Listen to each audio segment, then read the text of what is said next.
जय जगन्नाथ बंधुगण। आज आसतु आम शिखा आम कौ भाव में ड्राइविंग लाइसेंस अप्लाई करवा। प्रथम परिवहन साइट्र ऑफिशियल वेबसाइट ओपन करवा। यापर ड्राइविंग लाइसेंस रिलेटेड सर्विस उपर क्लिक करवा। यापर आपण स्टेट सिलेक्ट करी आग को जावा एवं अप्लाई ड्राइविंग लाइसेंस उपर क्लिक करवा।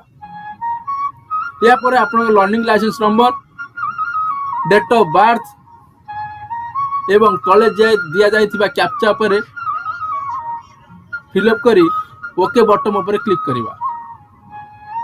यापर देखो लर्निंग लाइसेंस रे जहाँ जहाँ थिला आपनकर एड्रेस तक आपन सामने को आसीगला। एबे आपनकर आरटीओ आपन चूज करिवार अछि। मु तो मो आरटीओ चूज करनेली एवं सिलेक्ट तले थिबा सिलेक्ट ऑल बटन उपर क्लिक करके सबमिट करवा।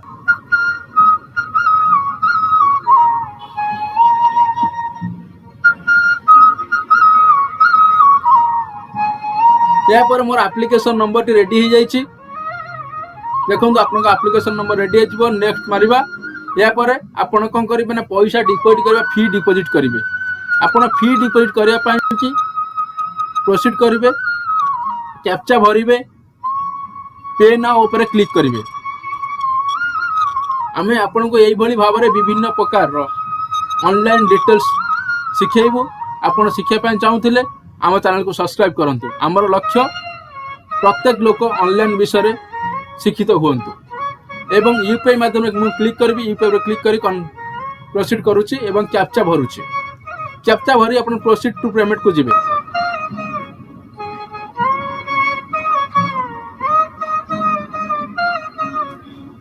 तो मु यूपीआई माध्यम जो पेमेंट करबा चाहूतली मोर यूपीआई डिटेल्स ताकू भरिली एवं एबे यूपीआई पेमेंट कर सारी मो सामने मो रिसीप्ट जनरेट हो सारी।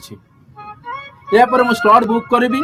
जो स्लॉट बुक करके मु गाड़ी टेस्ट देवाई आरटीओ को ग्राउंड को जीवी। तो मत कौन करा पड़ो एप्लिकेशन स्टेटस को जाकि प्रोसीड टू स्लॉट उपर क्लिक करी एवं मोर इच्छा अनुसार आपण इच्छा अनुसार आपण अवेलेबल थिबा दिन उपर डेट उपर कैलेंडर रे क्लिक करेंगे। कैलेंडर रे क्लिक कर सारा पर आपण सामना को टाइम स्लॉट गोटे आसीबो। आपण आपणकर समय मुताबिक गोटे समय को निर्धारित करेंगे। यह पर आपण सामना को आसीबो गोटे बार जो थे आपण मोबाइल को आसीथिबा सीक्रेट कोड बा ओटीपी देवा पई पड़िबो। यही ओटीपी दे सारा पर एबे स्लॉट आपण सामने एबे आपण ड्राइविंग लाइसेंस टेस्ट देवा पई जाई परिबे। यही भली भाव ऑनलाइन विषय जानिया पई जल्दी जल्दी आम चैनल को सब्सक्राइब कर नियंतु। जय जगन्नाथ।